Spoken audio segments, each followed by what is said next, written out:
皆さんこんにちは、のらんです。今日はいきなりソーイングのシーンからスタートしてるんですけれども、今日はですね、もう作るものをまず発表します。今日はオビツ制服計画、というよりはオビツ24ボディのサイズですけれども、オビツ24のオーバーオールと長袖の T シャツ、セットでね作りたいなというふうに思っています。今日はどういう目的かというと、そもそもオビツ制服計画のお洋服を全然作れてなかったんですよ。これはね、毎回言い訳をするんですけれども、そもそもオビツ24サイズのお洋服の型紙っていうのがオビツ24用として公開されている型紙はおそらく、前も動画でご紹介しましたけれども、ドリーバードで特集されてた時に掲載されていたお洋服だけなんじゃないかなというふうに思います。で、実際にオビツ24サイズを作るときどれを使えばいいかというとこなんですが、私の今までの体感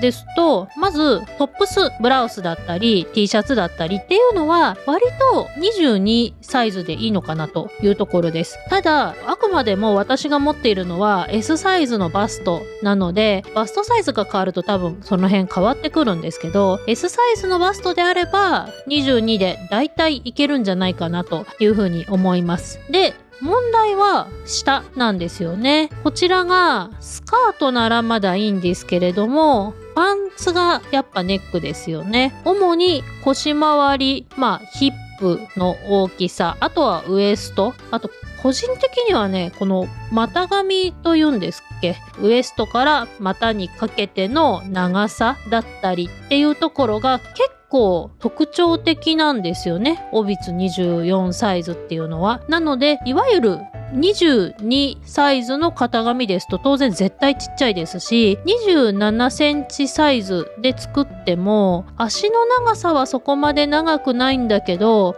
ヒップラインがちょっと型紙によってはね、すごい腰パンになっちゃったりとか、本来入ればジャストなのにどうしてもヒップが入らないとかっていうことに多分なりがちなんですよね。なのでそこをね、なんとかしたい。おそらく今出てる型紙でジャストに作っているものはないんですよね。逆にオビツ24にジャストにしちゃうと他のドールで使えなくなっちゃうのかなと思うので、なので、世に出ている27センチドールサイズの型紙をどう改造したらオビツ24サイズに最適化されるのかっていうのはちょっとね、今後、ちょいちょいやっていきたいなと思って、今回はね、その第1弾ということになります。で、オーバーオールであれば、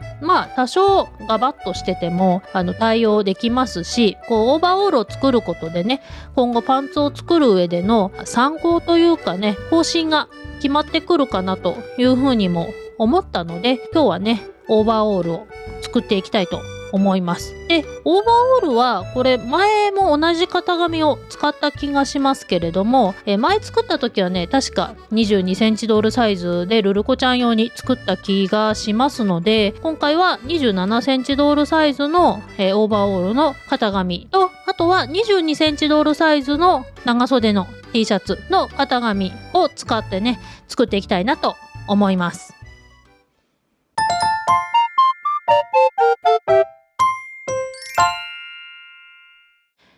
はい、そんな感じで完成しました。ちなみに一応今回使った型紙を先にご紹介しておきますね。まずオーバーオールはこちらですね。まさにこちらですけども、ドールズクローゼットシーズンズのオーバーオールの型紙の27センチサイズで、 T シャツ、長袖の T シャツはこちらリカちゃん着せ替えソーイングブック3巻の T シャツ。こちらはね、ちょっと型紙を改造しました。リカちゃんのサイズだと、袖が短すぎて7分袖とかね、下手すりゃ5分袖になっちゃうので、一応オビツ制服計画の24ボディでちょうどいいかなって思うぐらいの長さまで袖だけ改造したという形になってます。で、靴下もこちらに掲載されている靴下と同じ型紙を使ったんですけど、オビツ24は結構ね、足が大きいんですよ。なのでちょっと足先だけぷくっと大きくしました。ではね、実際に見ていただこうと思います。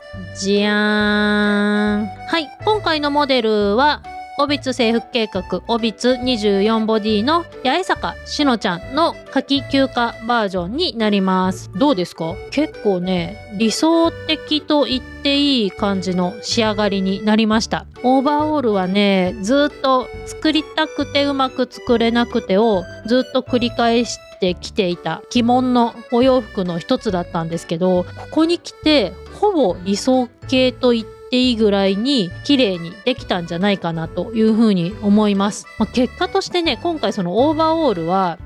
型紙を変えてないので27センチサイズのままなんですけど、本当はなのでこのズボンもこちら見ていただいてわかるように結構ね、足が見える丈感なんですよね。なんですが、おそらく本来はももこちゃんのサイズに合った長さになってるので、結果プシュッとした感じになって、私この感じめっちゃ好みなのですっごい好きです。で、腰回りなんですけど、私の毎回のいけない癖でちょっとこう攻めすぎた縫い方をして、ウエストラインが実は本来のサイズよりダボっとしちゃったんですよ。なのでこのウエストのベルトラインの布も本来切っていた長さでは足りなくて足したんですけど、結果的にはね、そんなにダブつかなかった。ちょっとここ開けるとわかるんですけど、割と開いてる状態には今回なったんですけど、でも留めてみればそんな気にならないぐらいになったので、やっぱオビツ制服計画オビツ24はね、ももこちゃんよりだいぶヒップラインが大きいなっていうのは今回思いました。で、ベルトもね、もうちょっときつめにしてもよかったんですけど、あんまり攻めるとね、それはそれで怖いので、ちょっとダブっとしてるぐらいでいいかなということで、ベルトもこのぐらいで留めちゃいました。本来はこの型紙はジーンズ生地じゃなくてもっと普通のね布で作る春向けのオーバーオールの型紙だったんですけど、今回ね初めてジーンズで作ってみたんですけど、いいですね。すごいそれっぽく仕上がったなというふうに思っています。で、あとこの T シャツですね。こちらもね、袖をね、今回本来のリカちゃんサイズよりはどうだろう、結構長くしましたよ。1センチぐらいは足して、あとちょっと広くしました。袖口が狭くなっちゃうとオーバーオールに合わないかなと思ったので、気持ち広くストーンとした感じのね型紙にしたんですけれども、それもね大成功でしたね。で、なんといってもこの型紙ね、肩口が本来ここなんですけども、ここに縫いラインが入るタイプの型紙なんですけど、これがめっちゃ楽ですね。この型紙ほんとすごい好きです。もうちょっとなんならこのサイズのね T シャツを何枚か量産しようかなって思いますね。22センチサイズでいろんな色でリカちゃんとかブライスとか、オビス制服計画とか、ルルコちゃんもいけるかな、の作っとけばね、今後いろんなお洋服を作った時に楽ちんじゃないですか。コーディネートしやすいので、ちょっと今度ね量産しようかなというふうに思ってます。ちなみに今回この布は、前買ったスーピマコットンの、スムースニットを使ってます。割と薄手なのでね、非常に縫いやすかったです。強いて何を言うと22センチサイズなので、ちょっとねズボンからはみ出ちゃうんですよ。短かったですね。もうちょいだから長くすればよかったかなと思いつつも、写真を撮ったりするときにね、キュッキュッと入れちゃえばそこまで気にならない長さなのでいいかなというふうに思います。いや、今回めっちゃうまくいきましたね。大満足です。しかもこの時期ちょうどいい格好じゃないですか。この薄手のね長袖のね T シャツにオーバーオールってまさにね、これから山登りとかねピクニックに行くようなファッションで、これにねなんかちょっと帽子とかかぶせたらもう完璧ですよ。ほら素敵ね。いやー、久々にねうまくいきました。で、今後なんですけれども、やっぱりねオビス制服計画はこのウエストのねここのラインが難しいなと思いましたね。今回このオーバーオールそんなに腰パンの型紙ではないんですけど、それでもねやっぱこのベルトラインがウエストまでいかないんですよ。ちょっと下気味。これが可愛いっちゃ可愛いんですけれども、本来これをいわゆるズボンで作るとちょっとねギリかなって思います。なんで、次もしねオビツ24のパンツを作るときはもう気持ち 0.5 センチぐらいかな、股上をね高くしてウエストラインをもうちょっと上に来るようにして、なおかつウエストをね結構ギリまでもし攻めようとしちゃうと、このねお尻がね絶対入らないんですよ。だってお尻今結構ねぴったりぐらいなんですよ。でウエストこうすると結構このウエストとヒップの高低差が激しいなっていう風になっちゃうので、ちょっとここをねどういう風にするか、股上は深くするけどこの切り込みは割と大きく取ってあげないとお尻が入らないなんてことになってしまうので、ちょっとそこはね次おそらくパンツを作ると思うのでちょっと気をつけてねまた型紙を改造したいなというふうには思います。いやーでもすごいねうまくいきましたね。やった